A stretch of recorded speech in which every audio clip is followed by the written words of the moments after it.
2016 ഞങ്ങൾ അധികാരത്തിൽ വരുമ്പോൾ കേരളത്തിൻ്റെ ഒരു ചിത്രമുണ്ടായിരുന്നു.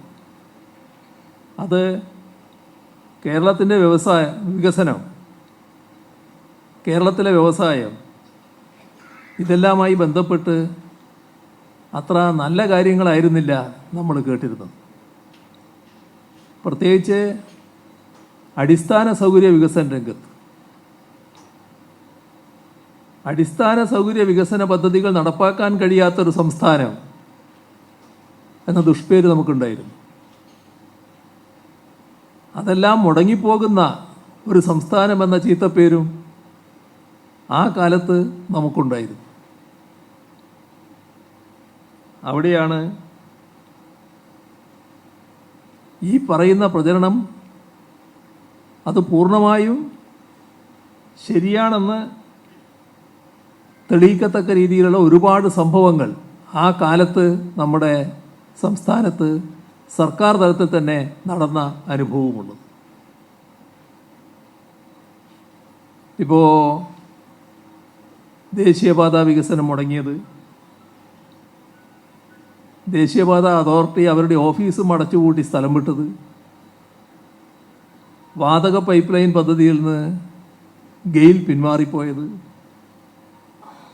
ഊർജാവശ്യങ്ങൾ നിറവേറ്റാനുള്ള പവർ ഗ്രിഡ് കോർപ്പറേഷൻ നിർത്തിവെച്ച് ഓഫീസും പൂട്ടി സ്ഥലം വിട്ടത്, ഇങ്ങനെ ഗതാഗത രംഗത്ത്, ഊർജ വിതരണ രംഗത്ത് എല്ലാം അടിസ്ഥാന സൗകര്യ മേഖലയിലാകെ പ്രവർത്തനങ്ങൾ പൂർണ്ണമായി നിലച്ച അവസ്ഥയായിരുന്നു.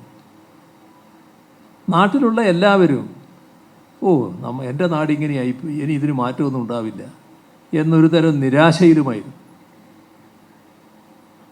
സ്വാഭാവികമായും അത്തരമൊരു സ്ഥലത്തേക്ക് വരാൻ വ്യവസായങ്ങൾ മടിച്ചു. മതിയായ ഗതാഗത സംവിധാനങ്ങൾ, വ്യവസായങ്ങൾക്ക് ആവശ്യമായ മറ്റ് സൗകര്യങ്ങൾ അതൊന്നുമില്ലാത്ത ഒരു നാട്ടിലേക്ക് വരാൻ എത്ര വ്യവസായങ്ങളാണ് തയ്യാറാവുക? ഇങ്ങനെയൊരു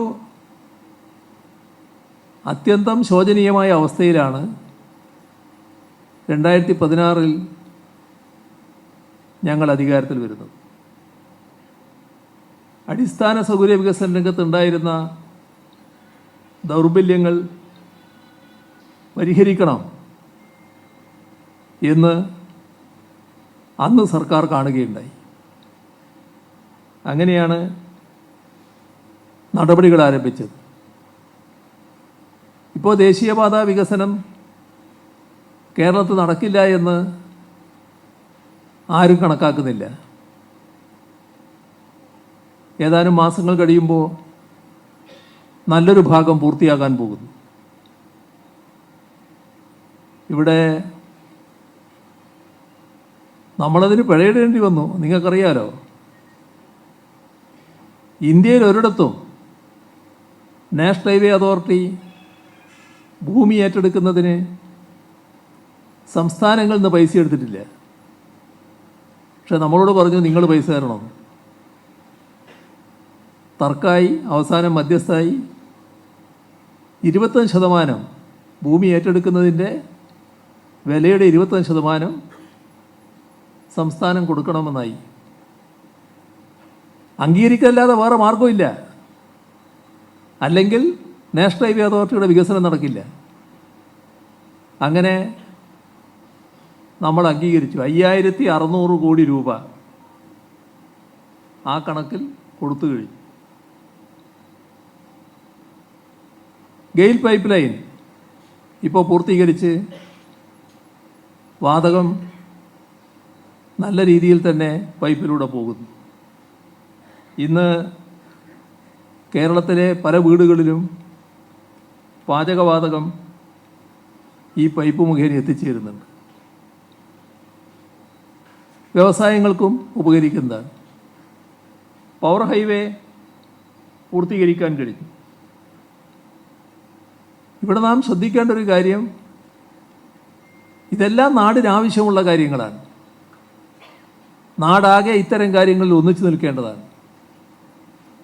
സ്വാഭാവികമായും നമ്മുടെ നാടിൻ്റെ ഭാവിക്ക് തൊഴിച്ചുകൂടാത്തതാണ്.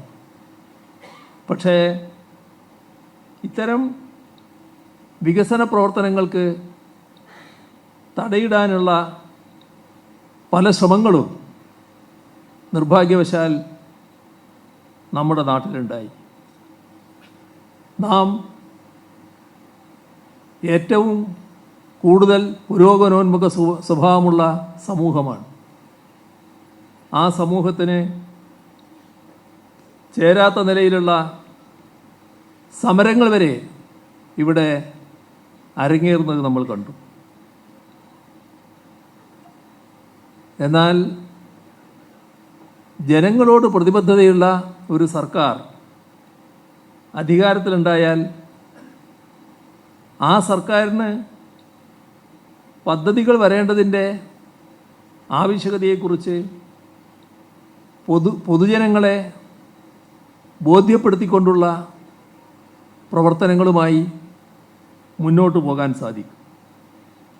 അതുതന്നെയാണ് നമ്മുടെ കേരളത്തിൽ സംഭവിച്ചത്. ഇന്ന് രാജ്യത്തെ മറ്റ് സംസ്ഥാനങ്ങൾ നാം നടപ്പാക്കിയ പദ്ധതികളുടെ ഭാഗമായി ഉറ്റുനോക്കുന്ന അവസ്ഥ വന്നിരിക്കുന്നു.